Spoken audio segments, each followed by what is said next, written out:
दिल्ली की तरह ही पंजाब के अंदर भी अरविंद केजरीवाल का जो सबसे बड़ा चुनाव से पहले एजेंडा था, वो था भ्रष्टाचार के खिलाफ लड़ाई।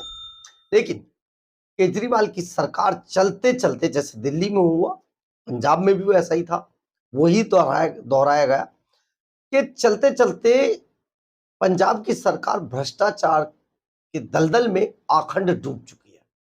इसका एक उदाहरण उस वक़्त सामने आया जब सीबीआई की चार्जशीट ने अरविंद केजरीवाल एंड कंपनी की पंजाब विजिलेंस ब्यूरो की धज्जियां उड़ाकर रख दी हैं।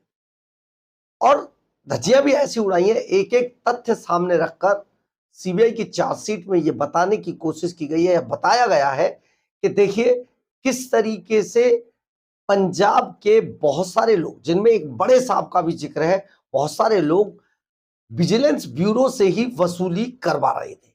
बहुत बड़ा मामला है। जिस विजिलेंस ब्यूरो पर पंजाब के अंदर रिश्वतखोरी, सरकारी डिपार्टमेंटों में भ्रष्टाचार, इन सब को रोकने की जिम्मेदारी थी, वो विजिलेंस ब्यूरो भ्रष्टाचार खुद ही कर रही थी। खुद ही ऐसा रैकेट चला रही थी जिसमें के सरकारी अफसरों को फंसाया जाता था, उनकी फर्जी कंप्लेंट्स कराई जाती थी, फिर उनसे मोटी-मोटी वसूली की जाती थी।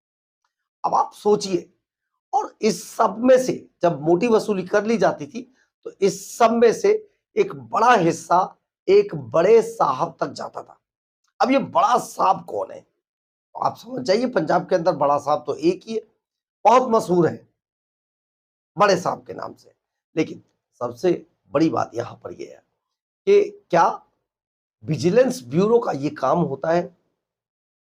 जरा सोचिए, ऐसी कौन सी सरकार थी आज तक 70 साल के इतिहास में जिसने विजिलेंस ब्यूरो से ही भ्रष्टाचार करवा लिया हो, रिश्वत खोरी करवा ली हो। लेकिन सबसे यहाँ पर सोचने वाली बात यह भी है कि जब अरविंद केजरीवाल एंड कंपनी तिहाड़ और जेलों के अंदर वसूली चला लेते हैं, तो ये तो विजिलेंस ब्यूरो था। तो यहाँ बहुत कुछ चल रहा था जिसका खुलासा हो गया है चार्जशीट के अंदर। ऐसा नहीं कि कोई बस यूं ही कह दिया किसी ने। जो सीबीआई की चार्जशीट है उसमें ये खुलासा हुआ है, जो कोर्ट में दाखिल की गई है। हम आपको इसकी एक-एक परत बताएँगे। ये मामला वो है जब विजिलेंस ब्यूरो पर सीबीआई ने रेड की थी और यहाँ से सीबीआई पंजाब विजिलेंस ब्यूरो के जो डायरेक्टर थे, उनके रीडर को, ओपी राणा को गिरफ्तार किया था। ये ओपी राणा भाग लिए थे। ओपी राणा अपने लिए 1,18,000 का सैमसंग फोल्ड मोबाइल माँग रहे थे और अपने बॉस के लिए 20 लाख रुपए, जिसमें से 13 लाख के अंदर सौदा हो गया था। आइए पूरा मामला बताते हैं क्या है। बहुत गर्म है।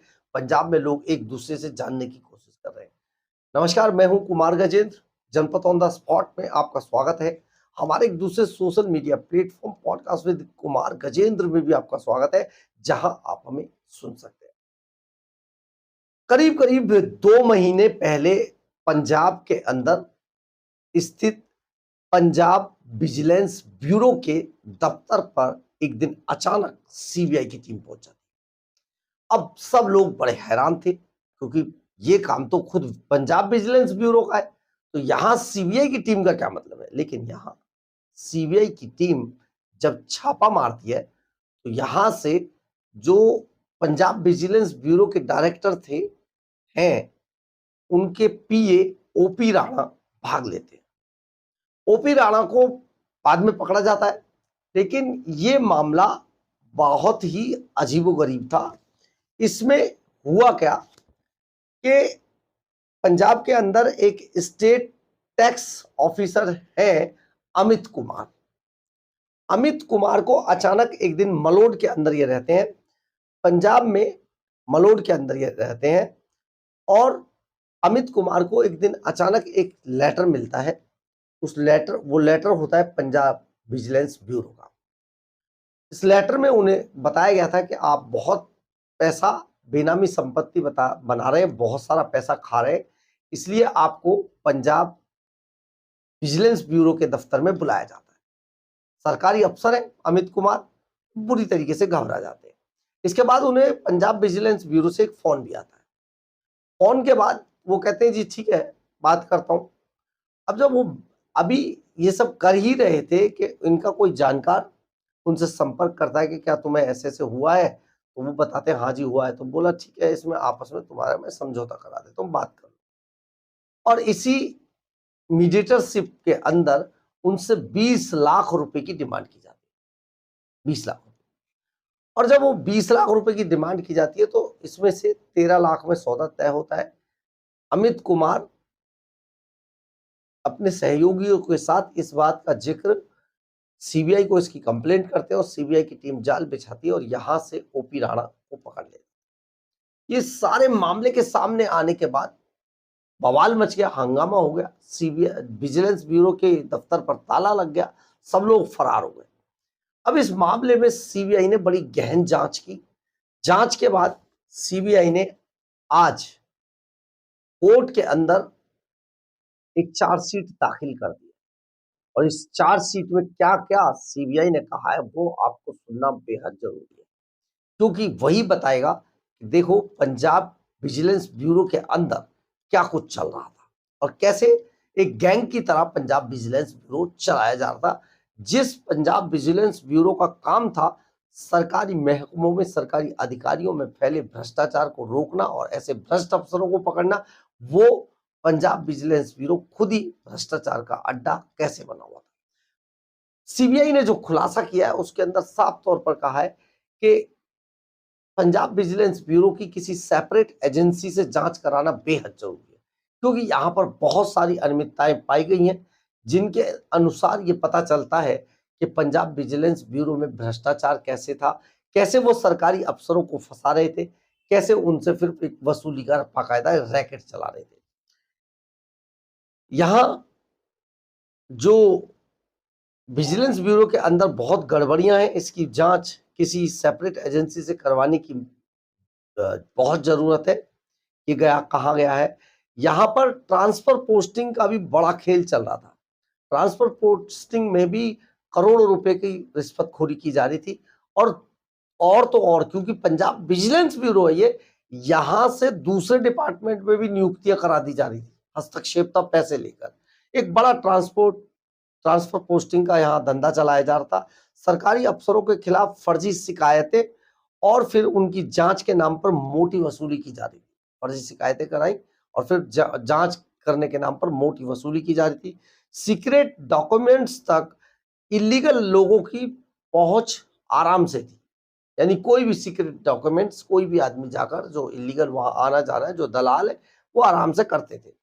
प्राइवेट लोगों को सिक्योरिटी मुहैया कराने का भी धंधा चल रहा था। मतलब पंजाब में तो आप देखेंगे हर दूसरा तीसरा आदमी एक आध गनमैन लेके चल रहा है। तो ये धंधा भी पंजाब में खूब फल फूल रहा था, खूब पैसा इसमें उड़ाया जा रहा था और आराम से सिक्योरिटी लोगों को दिलवाई जा रही थी कि भैया हम तो पंजाब विजिलेंस ब्यूरो है, एक गनमैन इनको दे दो, मिल गया तो लाओ तुम 20 लाख मुझे दे दो। तो ये धंधा भी चल रहा था। यहाँ तैनात बड़े अफसरों की जांच भी कराने की जरूरत है।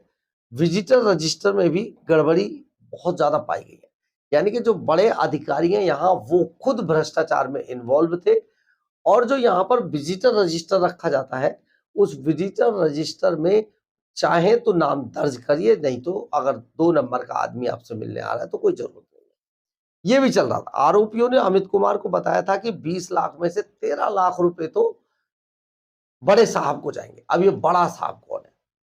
देखिए पंजाब में बड़ा साहब अगर पूछेंगे तो आराम से कोई भी बता देगा बड़े साहब कौन है। तो ये बड़े साहब भी बड़े भ्रष्ट है, 13 लाख रुपए खाते इसमें से। ओपी राणा ने अपने लिए सैमसंग का फोन मांगा था इसमें से, जो उनका रीडर था जो बाद में भागा। सैमसंग सैमसंग फोल्ड वो चाह रहे थे। केजरीवाल की विजिलेंस ब्यूरो पूरी तरीके से एक्सपोज हो गई है। केजरीवाल का जो एजेंडा था भ्रष्टाचार के खिलाफ लड़ाई लड़ने का वो भी एक्सपोज हो गया है, क्योंकि अब सीबीआई ने जो सवाल खड़े कर दिए हैं पंजाब विजिलेंस ब्यूरो पर, पंजाब विजिलेंस ब्यूरो ही नहीं पूरी पंजाब सरकार इसके लपेटे में आ गई है। आप जरा सोच कर देखिए एक सरकार कैसे अपने डिपार्टमेंटों से वसूली करा रही थी और फिर उस वसूली के आधार पर कैसे मोटी कमाई कर रहे थे, कैसे सरकारी अफसरों को फंसाया जा रहा था। यानी कि अगर आपको दिख गया कि कोई जेई एई इंजीनियर कोई भी आदमी अगर लग रहा है कि ये बड़ा पैसा कमा रहा है तो बस फिर उसी को नोटिस भेज दीजिए, उसे बुला लीजिए, फिर उनके दलाल वहां पर जाएंगे, वो सेटिंग करेंगे और बस आपस में मिलके मामले को निपटा दिया जाए। आपको याद है हरचरण सिंह भुल्लर जो डीआईजी थे पंजाब रोपड़ के, उनको जो पकड़ा गया था, वो भी यही काम कर रहे थे। तो पंजाब में एक पूरा संगठित गिरोह चल रहा है जो बड़े अफसरों से वसूली करता है और उनको पहले फंसाते हैं, फिर उनसे वसूली करते हैं, अपने ही लोग उनके इधर उधर होते हैं। ये पूरा का पूरा जो रैकेट है, सिंडिकेट है, ये पंजाब में आसानी से चलाया जा रहा है। सीबीआई की चार्जशीट में इसका खुलासा हो गया है और अब आने वाले दिनों में और भी कई लोगों पर गाज गिर सकती है। जैसे ही हमें खबर मिलेगी हम आप तक जरूर पहुंचाएंगे, क्योंकि ये खबर हिला देने वाली है। बहरहाल, अगर आपको हमारी ये खबर अच्छी लगे तो आप इसे लाइक, सब्सक्राइब और शेयर जरूर करें। कमेंट्स बॉक्स में अपनी राय जरूर लिखें। इससे हमें बहुत बहुत ऊर्जा मिलती है। जय हिंद।